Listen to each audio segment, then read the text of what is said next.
नमस्कार मित्रांनो, आता तुम्ही तुमचं आधार कार्ड चेहरा दाखवून डाउनलोड करून घेऊ शकतात। त्यासाठी तुम्हाला OTPची गरज नसणार आहे।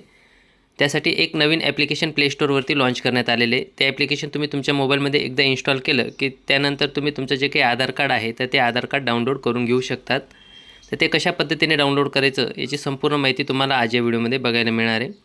त्यासाठी सर्वात आधी तुम्हाला प्ले स्टोअर ओपन करायचं आहे। प्ले स्टोअर ओपन केल्यानंतर तुम्हाला आधार अर्ली ॲक्सेस हे जे काही ॲप्लिकेशन आहे ॲप्लिकेशन तुम्हाला इन्स्टॉल करून घ्यायचं आहे। त्यासाठी तुम्हाला दोन ॲप्लिकेशन सर्वात आधी इन्स्टॉल करावे लागतील। सर्वात महत्त्वाचं म्हणजे आधार फेस ID हे जे ॲप्लिकेशन आहे हे ॲप्लिकेशन तुम्ही इन्स्टॉल करून ठेवायचं आहे। हे ॲप्लिकेशन ओपन करण्याची तुम्हाला गरज नाही, फक्त इन्स्टॉल करून घ्या।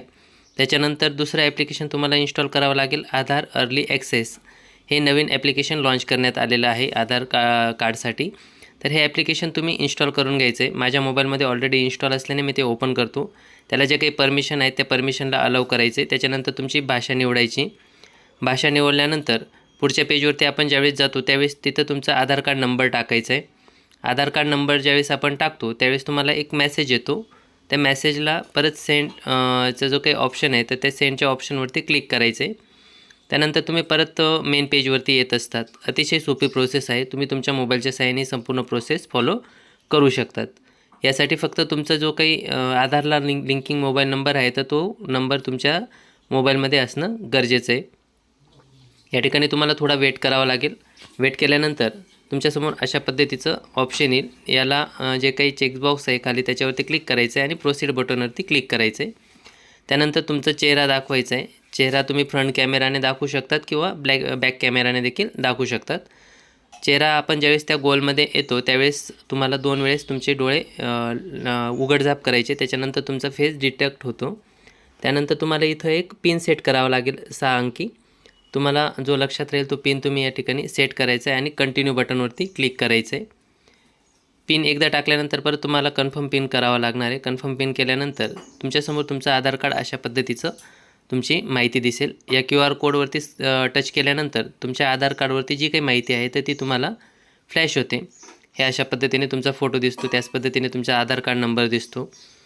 याच्यामार्फत तुम्ही तुमचे जे काही डिटेल्स आहेत तर ते डिटेल्स तुम्ही दुसऱ्याला शेअर देखील करू शकतात। त्याच्यामध्ये तुम्हाला एक बेनिफिट असा मिळतो, तुम्ही फक्त तुमची जन्मतारीख शेअर करू शकतात किंवा तुम्ही तुमचा पत्ता शेअर करू शकतात, तुमचा फोटो फक्त शेअर करू शकतात किंवा तुमचे संपूर्ण डिटेल्स या ठिकाणी शेअर करू शकतात।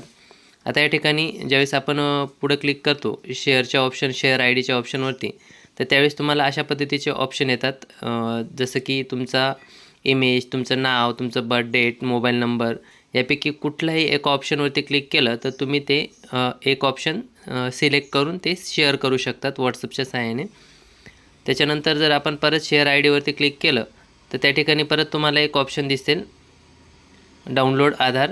तर त्या डाउनलोड आधारवरती ज्यावेळेस क्लिक करतात त्यावेळेस तुमचं आधार कार्ड तुमच्यासमोर डाउनलोड झालेलं तुम्हाला दिसेल। आता हे आधार कार्ड डाउनलोड झाल्यानंतर ज्यावेळेस तुम्ही आधार कार्ड ओपन करणार त्यावेळेस इथं एक पासवर्ड विचारण्यात येतो।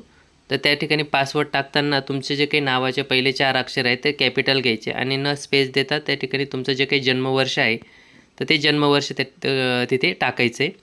त्यानंतर तुमचं आधार कार्ड हे तुमच्यासमोर ओपन होतं। तुम्ही त्याची प्रिंटआउट काढू शकतात किंवा तुम्ही स्क्रीनशॉट करून सेव्ह करून ठेवू शकतात। त्यानंतर ज्यावेळेस तुम्ही सेकंड टाईम ह्या ॲप्लिकेशनवरती व्हिजिट करतात हे बघू शकतात तुम्ही, हे अशा पद्धतीने तुमचं आधार कार्ड या ठिकाणी डाउनलोड झालेलं आहे। अतिशय सोपी प्रोसेस आहे।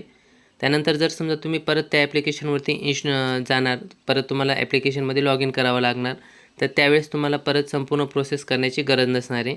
त्यासाठी तुम्ही जो काही पिन सेट केलेला आहे 6 अंकी, तर तो पिन टाकल्यानंतर तुम्ही त्या ॲप्लिकेशनवरती परत जाऊ शकतात। अतिशय महत्त्वाचं ॲप्लिकेशन आहे मित्रांनो। आपल्या जास्तीत जास्त मित्रांपर्यंत या व्हिडिओला शेअर करा। तसेच अशाच नवनवीन प्रकारच्या व्हिडिओसाठी आमच्या ASP मराठी कॉर्नरला सबस्क्राईब अवश्य करा। चला तर मग भेटूया पुढच्या व्हिडिओला। धन्यवाद मित्रांनो।